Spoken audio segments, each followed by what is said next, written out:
I heard a story from a pastor. This pastor said a couple which had lived together for 12 years, they went to the pastor. There was the lady, and there was the man. So they went to the pastor.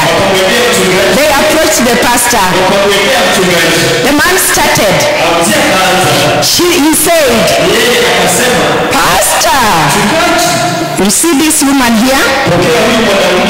You see this woman here? I am done with her." Pastor said, "This is your wife. You have lived with this wife for 12 good years. How can you say now that you are done with her?" But the man said, "I am done, Pastor." And then the woman told Pastor, "I should have been even the first one to tell you, Pastor. You see this man here? I am done with him. I don't want him anymore." So Pastor asked the lady, "Lady, you've lived with this man for 12 good years. How can you say you are done with him?" But she said, "Pastor, I came here to tell you I am done with this man." Tafakari hayo as we continue to go into the Word of God. Yeah. So we are going to go through the Old Testament and then we go to the New Testament. Throughout the Old Testament, we see the creation of God. The Bible says, before everything was created, the world was just without anything. There was nothing. It was only God. So God started creating everything. God created the first thing, the second day, the third day, the fourth day, the sixth day. He created everything he created, and the Bible says that God saw it was good. Then God looked and said, "But I need to create something else special. And that is man." So in Genesis chapter 1 verse 26, God said, "Let us make man in our own image, in our likeness, so that they may rule over the fish in the sea, and the birds in the sky, over the livestock, and over the wild animals, and over the creatures that move along the ground." So God created man in his image because God loved man. Then God looked at man and he told man, "You are so special. And you want to know that you are special? I will give you to rule over all these creations that I have made. You will rule over the animals, and all the plants will be your food." And then the Bible says again in the book of Genesis chapter 2 verse 15 to 16. The Lord God took man and put him in the Garden of Eden to work and take care of it. And the Lord God commanded the man, "You are free to eat from any fruit in the garden, but you must not eat from the tree of the knowledge of good and evil, for if you eat it, you shall surely die. Bwana Mungu akamwagiza huyu mtu akisema, matunda ya kila mti wa bustani waweza kula, walakini matunda ya mti wa ujuzi wa mema na mabaya usile, kwa maana siku utakapokula matunda ya mti huo utakufa hakika. Yeah, so God gave man everything. He gave him every fruit in the Garden of Eden. But God told man, you will eat of every fruit in this garden, but only this one at the center of the garden, the fruit that has knowledge of good and evil, don't touch. And when God was giving man these instructions, he had not yet created Eve. So God looked at man, and because of the endless love of God to man, God saw that man was lonely. And God said, no, I will not leave man lonely. I have to create something for him good. So the Bible says, he took man and made him sleep. And he took one of his ribs and he created Eve. And when God created Eve, when God was talking to Adam about the fruit in the center of the garden, Eve wasn't there. So when Adam saw Eve, by then the Bible says that she was not called Eve. She had no name. So the Bible says that Adam looked at Eve. He saw a beautiful lady. And he loved her. And then he said, this is the bone of my bone and the flesh of my flesh. She shall be called woman. And then he named her Eve, my beloved. So they stayed with Eve in the Garden of Eden. The Bible says that they were both naked, but they had no idea. Walikuwa wanatembea tu uchi, but they were just enjoying every fruit in the Garden of Eden. They enjoyed and they had merry, and they didn't even know they were naked. They enjoyed everything until the time the serpent came.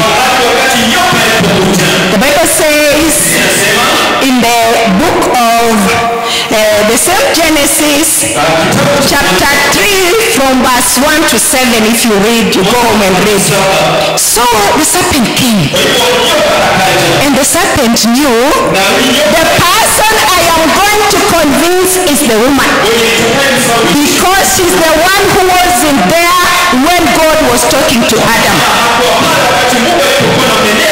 And the Bible also says that women are the weaker sex. The Bible says, and the serpent was very crafty. So the serpent approached the woman. Akasema, habari mami. How are you doing? The lady said, I'm okay. So the serpent said, I just want to tell you something good. He said, what do you eat over here in this garden? And then the lady said, we eat every fruit, but the fruit at the center of the garden is what God said that you shouldn't eat. So the serpent told the lady, maybe are blind. You don't know. The Lord God knew if you eat of the fruit, you will know good and evil. You will be as wise as him. Gusa tu hiyo fruit kidogo and you will see. And the Bible says when the serpent was talking to Eve, Adam was right there. He didn't talk. Men, be careful. Be careful. Take care of your women. Take care of your women. So, the Bible says, the woman was convinced. And in the book of John 10:10, the Bible says, the devil comes to steal, to kill, and to destroy. So, the serpent knew, I've already stolen, and I am killing now. Then after that, I'm going to destroy everything. And that is exactly what he did. So what he did, took the fruit, gave it to Mama, and told her, please, just taste. And after you taste it, you will see. So the Bible says that Eve took the fruit, tasted, and she saw it was actually very sweet. Adam was right there, waiting for the fruit. Because if he wasn't waiting for the fruit, he would have warned his woman. But he kept quiet. So Eve took the fruit, gave it to her darling, just the way we do. The way we do. When we have food in our houses, we give to our husbands. In fact, a mother can remain hungry and give to the husband. When I have cooked kuku in my house, I can even give my husband 3 pieces, and I take only one, because we love our husbands, and what we eat we want them to eat, so that wasituhaibishe huko nje wakikonda. We want them to be fat, to be strong. We love strong men. So Eve gave the fruit to Adam. Adam took the fruit, and the Bible says that he ate the fruit. And immediately he ate the fruit, they noticed they were naked. All this time they were naked, but because they had eaten the fruit of the knowledge of good and evil, now they could tell they are naked. The Bible says that they ran and they went to take some leaves from the garden, and they covered their nakedness. And immediately then God came. And when God came, they had God walking in the cool of the evening, just the way he used to do. And he walked and walked, and he called, Adam, where are you, my child? Adam was afraid. God said, Adam, where are you, Adam? Adam said, God, I heard you walk in the garden, and I was afraid because because kwa maana I am naked. niko uchi. God asked Adam, Mungu akamuuliza, how did you know you are naked? umefahamu uchi? Adam, how did you know you are naked? Umefahamu aje? Have you eaten of the fruit? Umekula ile tunda? How? Kwa nini? Oh, I can't believe this. Siwezi amini hii. So God went, Kwa hivyo Mungu akaenda, and because of the endless love of God, kwa maana ya upendo wa Mungu, God approached them, Mungu akawakaribia. and Adam said, Adamu akasema, this woman. huyu mwanamke. And when God asked the woman, Wakati Mungu alipomuuliza, the woman said, akasema, the serpent, nyoka. lame game, Ilikuwa ni mambo ya kutupiana. lame game. Mambo ya kutupiana. That is our daily lives. Hiyo ndio maisha yetu ya kila siku. That is our daily lives. Ni maisha yetu ya kila siku. Even as born again Christians, Sasa tumeokoka, we always have lame games. kuna maisha ya kutupiana. We always have lame games. Kuna maisha ya kutupiana. That is why we destroy our lives. Ndiposa tunaangamiza Because we do not want to live perfect lives. kwa maana hatutaki kuishi maisha. We want to do mistakes so that we can blame others. Tutenda makosa ndiposa tuseme mwingine. So Adam blamed Eve, Kwa hivyo Adamu akasema ni mke wake. and Eve blamed the serpent. Akasema ni nyoka. But because of the endless love of God, Kwa sababu ya upendo mwingi wa the Bible says inasema God went, Mungu akaenda he took one of the animals, sheep, kwa mkono mmoja he slaughtered, akaichinja, he poured the blood, akamwaga he took the skin akachukua hiyo ngozi and covered them. akawafunika. And that was the beginning Na huo ndio ulikuwa mwanzo of the salvation of man ya wokovu. after man has sinned. Wakati mwanadamu, Because man had already known kwa maana mwanadamu alikuwa amejua ukweli, good and evil. mazuri na mabaya. Adam and Eve, Adamu na Hawa on that particular day, kwa hiyo siku they performed a sin walimtenda tendo that is still with us today.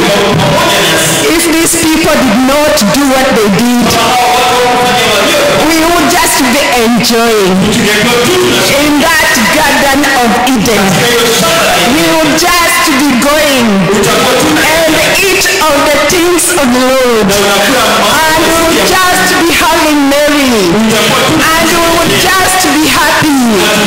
But because of the sin of man, kwa sababu ya dhambi ya mwanadamu. that is why suffering came into the world. But because of the endless love of God, God brought his only son, Jesus Christ. And the Bible says in the book of John 3:16, that God so loved the world that he gave his only begotten son, that whosoever believes in him shall not perish, but he shall have eternal life. God loves man. And God looked at man and saw man cannot live without a savior. Man cannot live without repenting. Even when we say we are born again, still we will sin and go back to God and tell God, forgive us, forgive us. That is why the blood of Jesus is available. Plead the blood of Jesus upon our lives. We are made whole. So I'll finish up by 3 Nitamalizia kwa 3 points that can cause people to live well.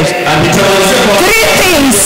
mwanadamu kuishi vyema. 3 things Mambo matatu in our lives. katika maisha yetu. Because already Adam and Eve sinned, Kwa maana Adamu na Hawa and now we are living in the time of grace. tunaishi katika siku za And in this time of grace, siku hizi za neema. we have to keep on repenting. Lazima tuendelee kwa kutubu. We have to keep on forgiving. lazima tuendelee kwa kusamehewa. So the first one is forgiveness. Kwanza ni kusamehewa. The second one is commitment. The second one is communication. Ya pili ni kunena. The third one is commitment. Ya tatu ni kujipeana. So when we speak about forgiveness, Tunapoongea kuhusu kusamehewa, we find in the book of Matthew chapter 18 verse 21, tunaipata katika kitabu cha Mathayo 18 mstari wa kwanza. the 21, 18 verse 21. Mathayo 18:21. Okay. Then Peter came to Jesus and asked, Lord, how many times should I forgive my sister or brother who sins against me? Up to 7 times? Yani Peter asked Jesus, how many times should I forgive my sister or brother who has sinned against me? And then he didn't wait for the Lord to give him an answer. He went ahead and gave Jesus an answer. He told yes up to 7 times. But Jesus told him no. 70 times. Yani in a day. Not even in a month or a week. In a day when somebody wrongs you, you are to forgive that person 70 times. I am a Sunday school teacher, and that is I speak by illustrations. That's why I came here with these things here, so that I do it practically, so that you see what forgiveness means. Here is my house, and I have invited Pastor Kairu. He is there in my sitting room. But then in the sitting room, he finds that thrown there. He also finds that thrown there. Instead of throwing them in the dustbin, I've just thrown them in the sitting room. And then I go ahead and invite my pastor. He comes in my house. What do you think he will look at me and see me to be? A that woman. Maybe my head is not even working properly. What is this you are trying to show me, lady? Why didn't you clean your house before you invite me? Why do you bring me in a smelly house? What is this that you are showing to me?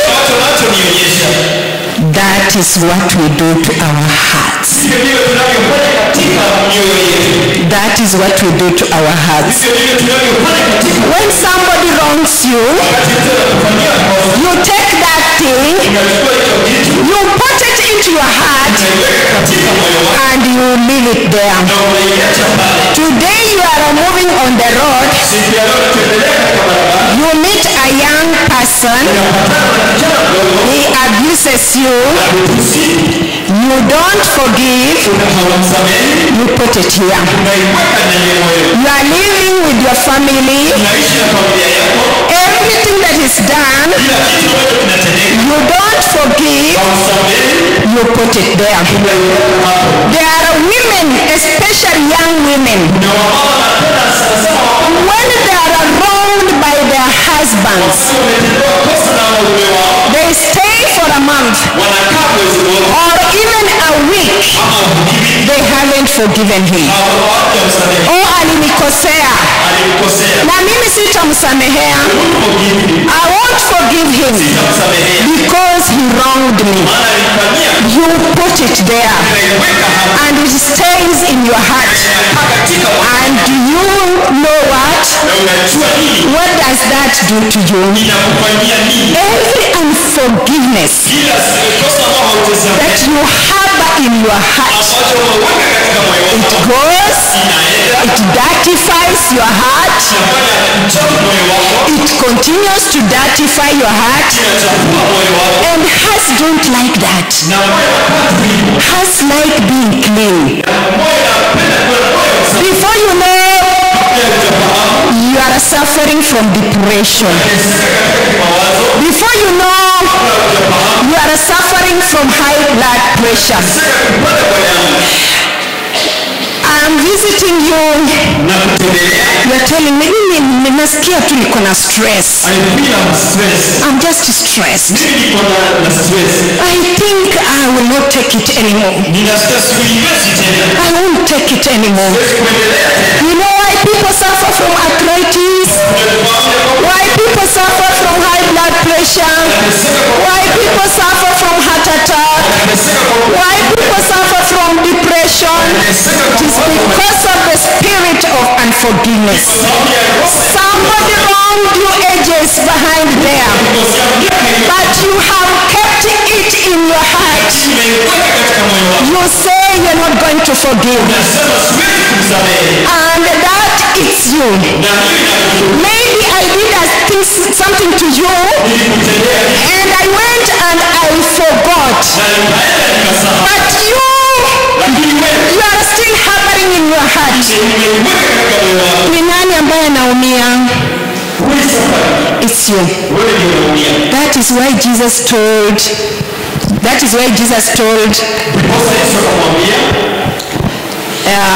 Peter, forgive 70 times. That is why Jesus came. The sins were not his, but he carried on that cross of Calvary. And I like the sentence that Jesus gave.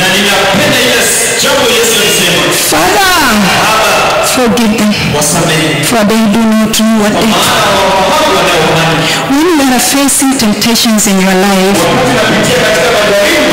don't blame people. Don't throw blame games.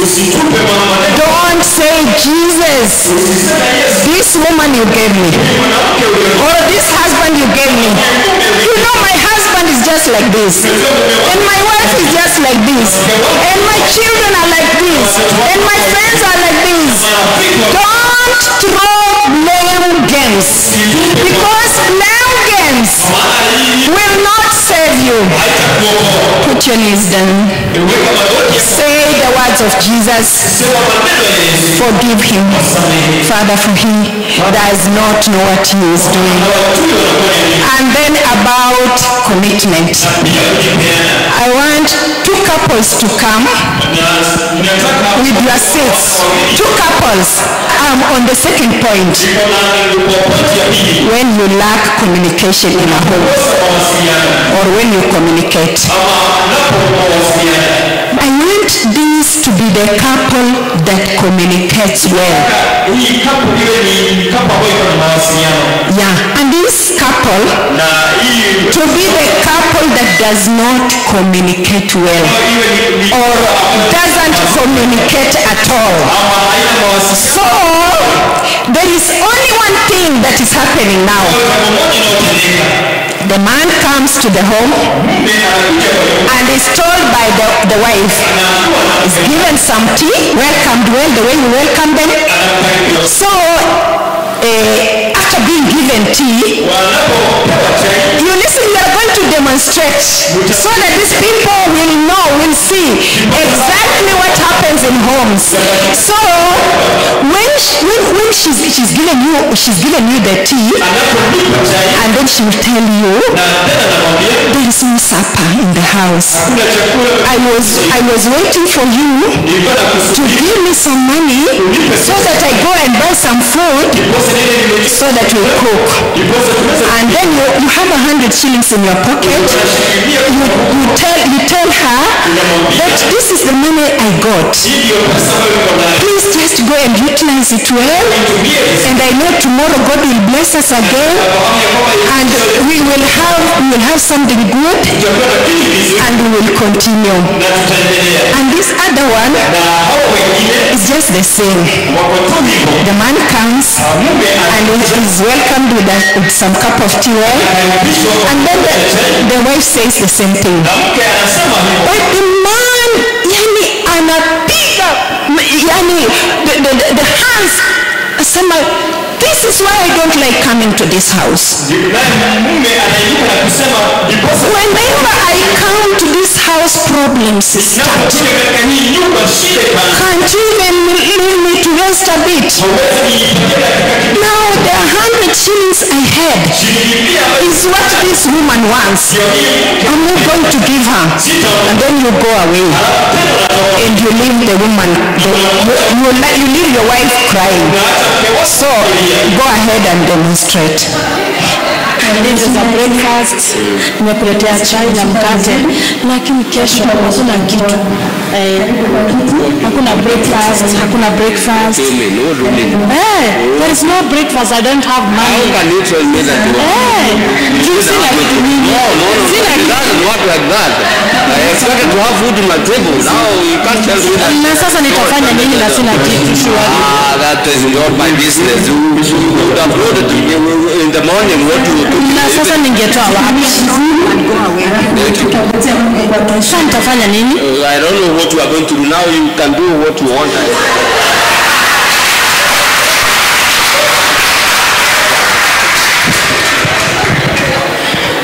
That is how we operate in homes. Communication. It was just the same issue, the same problem. But you saw how the couple handled. And you saw how the other couple handled. So what lacks in homes is good communication. Good communication. Not that you don't have the money. You can come in your home even without a cent. But the way you will communicate to your family, it matters a lot. A child comes from school. Child comes and says, Daddy, the teacher says we have to go with this and this tomorrow. But instead of giving this child or communicating well and saying, I don't have, go and tell the teacher, I will give when I get. You chase the child away and you try to abuse the teacher. Let's say our when was shenzi. Every time they are asking for money, do you think that child will be bright in class? Do you think that child will respect the teacher? Do you think that child will do well? Lack of communication.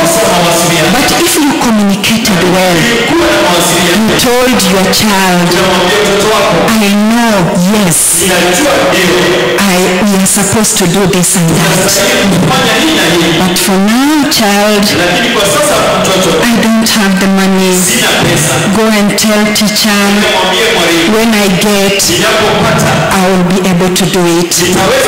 That is good communication. And that is what happens in the homes. And that is what makes the home to live well. And also makes the home not to live well. Because of lack of good communication. My last one is commitment. Commitment.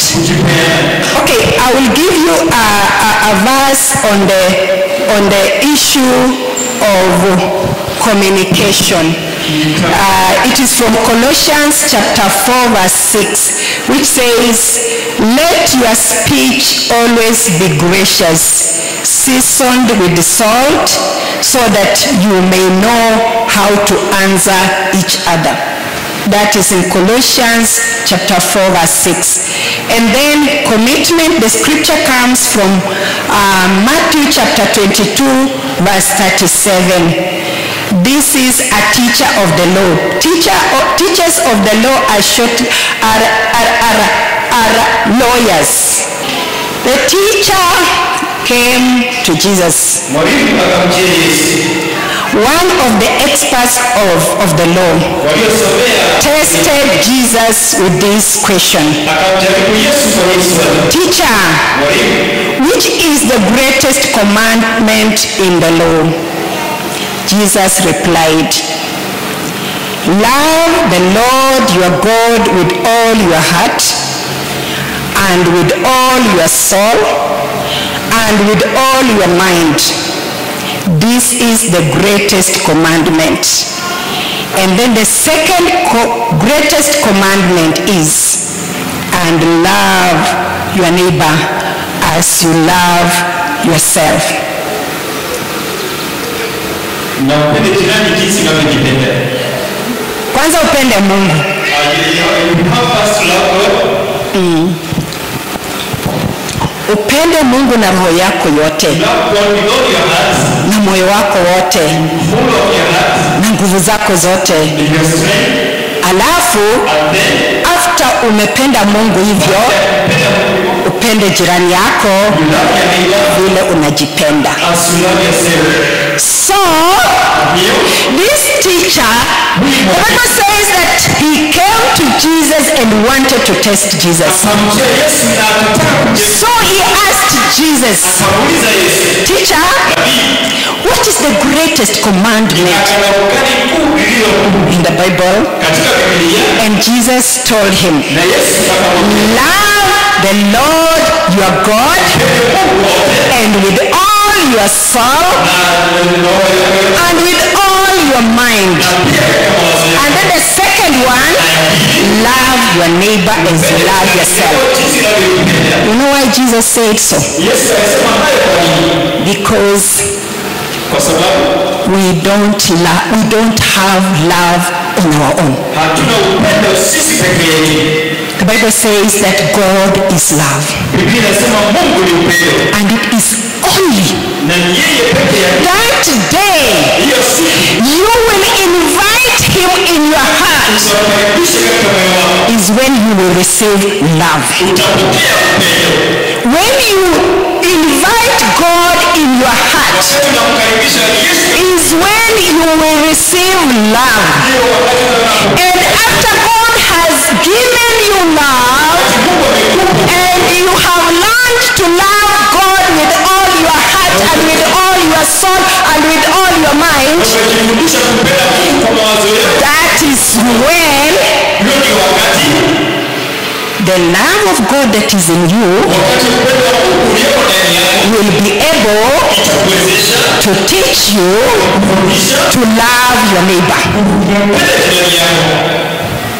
Without Christ in you, Bila Kristo awe ndani yako there is no love. hakuna upendo. You know, when I was a girl, Wakati nilipokuwa msichana na nilikuwa na mpenzi wangu nilienda kampeni. more than 60, I was born more than 60 years ago.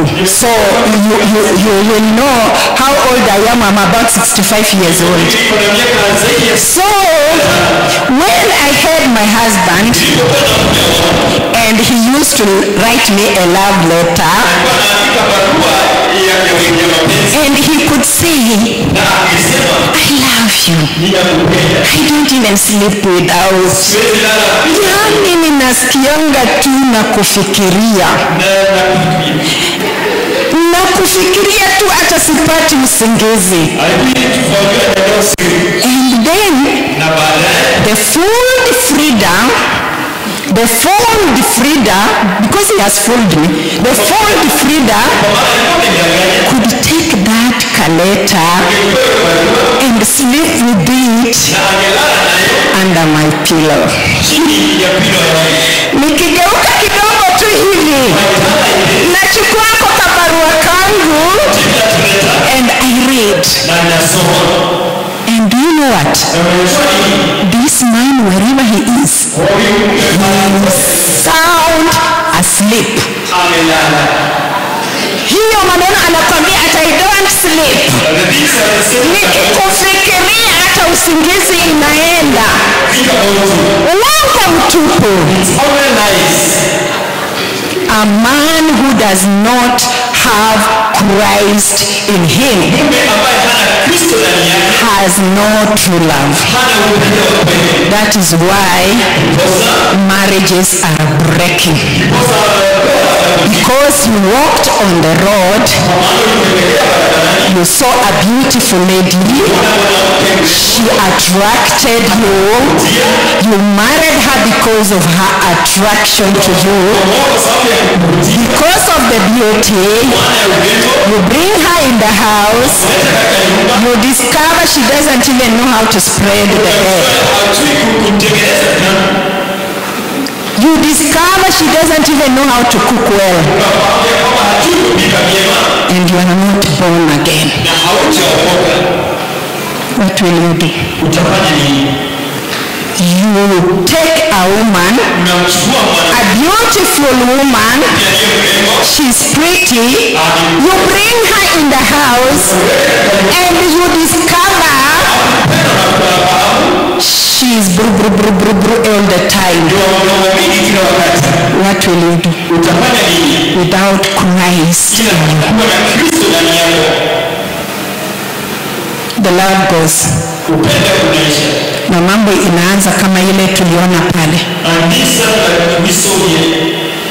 Things are not working because Christ is not in you. So I want to speak to you young men in this house. I'm speaking to you, to the unmarried ones. Don't be cheated by an unsaved man. Don't be cheated by an unsaved woman. That I love you, I will take care of you, I will give you all that you want, you will be my flower, you will be my everything, you will not cry anymore. Because I had a Kikuyu friend husband, I used to be beaten until my head is knocked on the wall. Because I am befriending a Kikuyu man. They didn't like it. But when I went to this man, he could tell me, when you come to me, that will be over. Without Christ, all is chasing after the wind. There is no true love without Christ in a man or a woman. Therefore, when a man comes to you, you are unmarried. The first thing to ask him, are you born again? He tries to twist you this and that. Say, I asked, are you born again? Do you have Christ? Without Christ, who will give the love in that person to be able to extend it to you? You will not love. And that is why Jesus told the lawyer, you have to love God. And then after loving God, then you will be able to love the other person. utaweza kumpenda jirani yako. But without loving God, Lakini bila kumpenda Yesu there is no love. hakuna upendo. And that is the commitment. Na hiyo ndio kujipeana. That is the commitment. Hiyo ndio kujipeana. I can only give myself whole to you Naweza jipeana mimi kwa if I'm born again. kama nimeokoka. Can you invite me Siwaweza kukaribisha to come and dwell in you nikuja kuishi na wewe. so that I put love in you, Pesa niweke upendo ndani yako. the love that will enable you Upendo ambao unakuwezesha to forgive, kusamehe, to communicate well, kujipeana and to be committed. na pia kujipeana. Jesus Christ, Yesu Kristo our Lord and Savior, mwokozi wetu who said, ambaye alisema forgive them, wasamehe for they do not know maana hawajui what they do. wana